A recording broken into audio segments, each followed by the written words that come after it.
नमस्कार, मैं मनोज सर।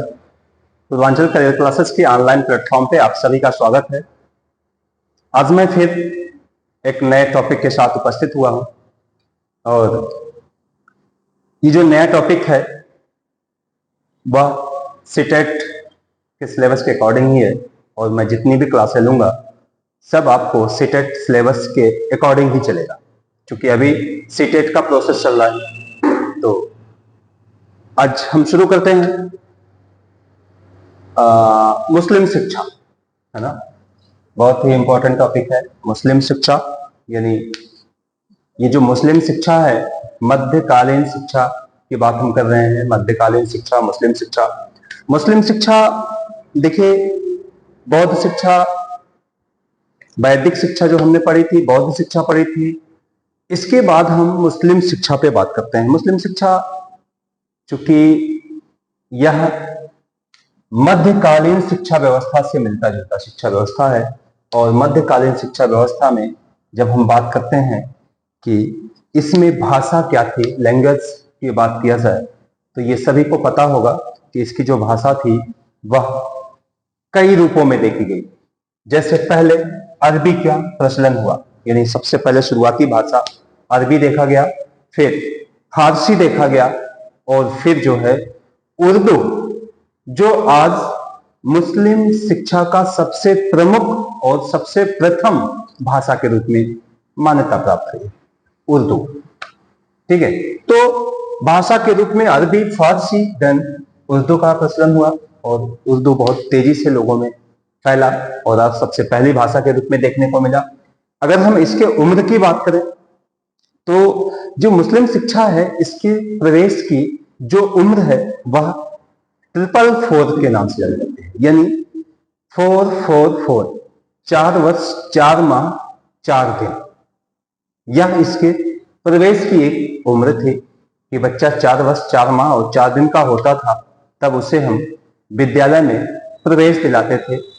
तो उस दौरान एक संस्कार होता था, यानी संस्कार हर धर्मों में होता है, मुस्लिम धर्म में भी प्रायः संस्कार होता था, और इस संस्कार का नाम है बिस्मिल्लाह संस्कार।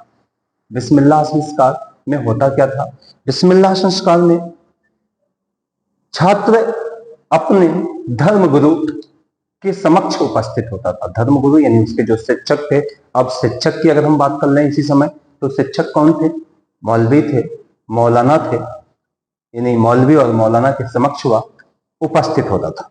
ये जो मौलवी और मौलाना है, प्रायः इनके समक्ष जब बिस्मिल्लाह संस्कार करवाया जाता था, तो इनके जो पवित्र ग्रंथ हैं, यानी इनका पवित्र ग्रंथ कौन सा है?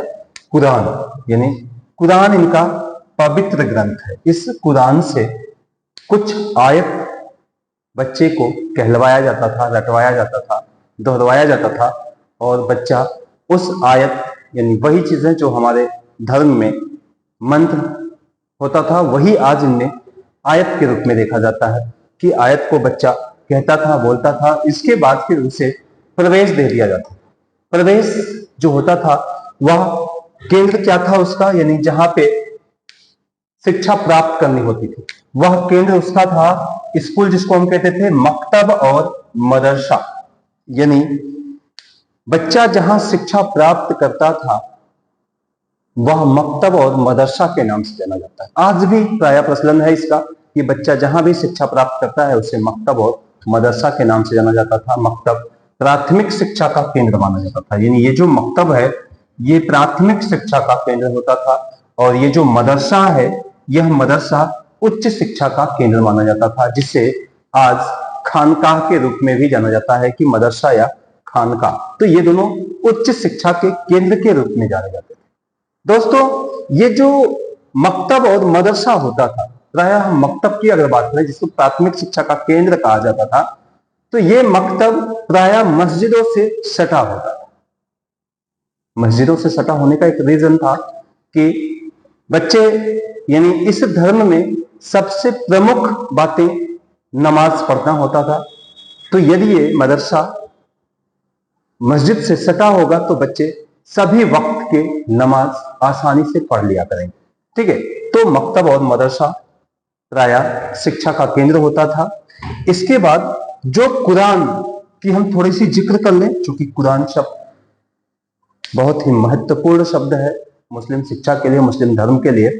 तो कुरान शब्द प्राय इकरा या करा शब्द से बना है, यानी हम कहीं कहीं इसको इकरा देखते हैं या कहीं कहीं करा आ देखते हैं। मीन्स इसका मतलब क्या होता है? इसका मतलब होता है सिखाना। कोई भी धर्म हमें अच्छी बातें सिखाता है, हमें आगे बढ़ाने की बात सिखाता है, तो कुरान भी प्राय इसका भी जो शाब्दिक अर्थ था वो सिखाना था, आगे बढ़ाना था, ग्रोथ कराना था।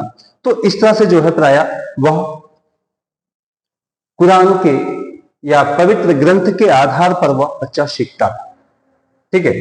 शिक्षा का जो प्रमुख केंद्र था, यानी भारत में जो शिक्षा व्यवस्था स्थापित की गई, चूंकि मध्यकालीन शिक्षा व्यवस्था, मुगलकालीन शिक्षा व्यवस्था में मुस्लिमों ने जब इस पे शासन किया तो उन्होंने अपने अनुसार पहले शिक्षा व्यवस्था स्थापित की, जिसमें सबसे पहले दिल्ली, आगरा, जौनपुर, बीदर, गुजरात, फतेहपुर सीकरी, इस तरह के कुछ शिक्षा केंद्र खोले गए जहां पे बच्चा शिक्षा प्राप्त कर सकता था।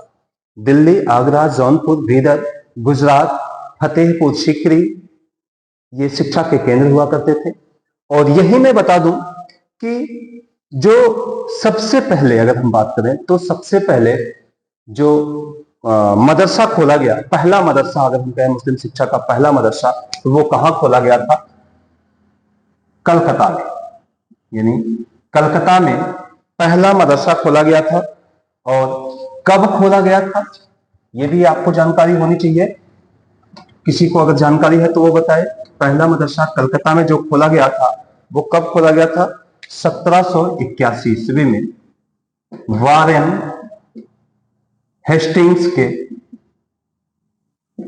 शासनकाल में कलकत्ता में मदरसा खोला गया था, वारेन हेस्टिंग्स के शासनकाल में 1781 ईस्वी। गाइस, मुस्लिम शिक्षा का जो दर्शन है वो क्या कहता है? यानी शिक्षा दर्शन की अगर हम बात कर लें तो सबसे बड़ी बात की ये मूर्ति पूजा को निषेध माना जाता है, यानी किसी के प्रतिमा की पूजा नहीं की जाती। दूसरा, पर्दा प्रथा विशेष है। ये तो आप सभी को पता है, हम सभी को पता है कि मुस्लिम शिक्षा में पर्दा प्रथा विशेष। ठीक है। दूसरी चीज कि इसका जो प्रमुख उद्देश्य होता था, यानी मुस्लिम शिक्षा की अगर हम बात कर लें तो मुस्लिम शिक्षा प्राप्त करने का जो प्रमुख उद्देश्य था, उद्देश्य उसे क्या कहा जाता है? यानी जन्नत की प्राप्ति। जन्नत की प्राप्ति। हमने पहले भी बताया आपको कि हर धर्म की शिक्षा व्यवस्था का अपना एक उद्देश्य होता था। यानी चाहे वैदिक की बात कर ले, चाहे बौद्ध की बात कर ले, चाहे आप मुस्लिम शिक्षा की बात कर ले, सबने मोक्ष की प्राप्ति की बात की, निर्वाण की प्राप्ति की बात की, और आज इन्होंने जन्नत की प्राप्ति की बात की। यानी सब कुछ मिला जुला के वही स्वर्ग की प्राप्ति। ठीक है। तो इसलिए जो है जन्नत की प्राप्ति के लिए व्यक्ति शिक्षा व्यवस्था से जुड़ता था। गाइस, ये जो शिक्षा व्यवस्था है, मुस्लिम शिक्षा व्यवस्था, यह मोहम्मद पैगंबर साहब के अनुसार चलती थी। मोहम्मद पैगंबर साहब यानी जिन्होंने बहुत ही बढ़िया शब्द कहा था, बहुत बढ़िया कोटेशन कहा था कि बच्चों के कलम की स्याही शहीदों के खून से ज्यादा पवित्र होती। बहुत ऊंची बात बोली थी। सोचिए, यानी कि बच्चों के कलम की स्याही शहीदों के खून से ज्यादा पवित्र है। हमें शिक्षा की तरफ जाना चाहिए, शिक्षा से जुड़ना चाहिए। तो मोहम्मद पैगंबर साहब के अनुसार जो है ये शिक्षा व्यवस्था संचालित होती थी। यह शिक्षा व्यवस्था का जो केंद्र था, जिसमें आपने देखा दिल्ली, आगरा, जौनपुर। हाँ, जौनपुर के नाम से याद आया, जौनपुर चूंकि पड़ोसी डिस्ट्रिक्ट है, जिला है, और बहुत ही एक प्रकार से ऐतिहासिक जिला जिसको हम कहें वो जौनपुर है। तो ये तो आपको पता ही होगा कि जो जौनपुर की स्थापना हुई थी वह किसने की थी? यानी जौनपुर की स्थापना फिरोज शाह तुगलक ने मोहम्मद बिन तुगलक की याद में किया था। ठीक है। मोहम्मद बिन तुगलक की याद में जौनपुर का नामकरण किया था, यानी मोहम्मद बिन तुगलक का जो नाम था वह जौना था। तो जौना खां के आधार पर कि इसे जौनपुर कहा गया, जौना खां के आधार पर इसे जौनपुर कहा गया। और जौनपुर की जो एक खासियत है मैं इसका भी जिक्र कर दूं, क्योंकि साथ में कुछ चीजें याद आ गई इसलिए मैं सोचा कि आपको बताते चलूं। जौनपुर की एक खासियत है कि यहाँ की जो बोली है वह मिश्रित बोली के रूप में देखी जाती है। जैसे अवधी की बात कर लें, ठीक है, हिंदी की बात कर लें और उर्दू की बात कर लें, 3 भाषाओं का मिश्रण है जौनपुर की बोलियों में, ठीक है। 3 बोलियां प्रायः इसमें मिश्रित हैं जौनपुर में। और एक चीज ये भी कि जौनपुर का प्रसिद्ध और ऐतिहासिक शाही पुल, ये भी आपको पता होगा, जो आज भी अपने आप में एक नजीर पेश किए हुए है, वह शाही पुल, उस लिए भी जौनपुर जाना जाता है। दूसरा, हम चौकिया धाम की बात कर लें, शीतला माता का मंदिर, वह भी बहुत फेमस है। और तो और अभी एक और ताजा खुलासा हुआ है जौनपुर के लिए, वो जौनपुर की इमरती, ये भी बहुत फेमस है, क्योंकि अभी बहुत ही जल्दी जौनपुर की इमरती को जीआई टैग मिला है ना। यानी जो जौनपुर की इमरती है इसे जीआई टैग मिला है। जीआई टैग जिस खाद्य पदार्थ को मिलता है उसे वैश्विक स्तर पर देखा जाता है, उस खाद्य पदार्थ की पहचान जो है वह वैश्विक लेवल पर हो जाती है। तो इसलिए जौनपुर की जो इमरती है वह वैश्विक स्तर पर जानी जाएगी। तो जीआई टैग अभी जल्दी में ही इसे प्राप्त हुआ है। तो इस तरह से इसकी कुछ अच्छाइयां, कुछ खास चीजें देखने को मिल रही हैं।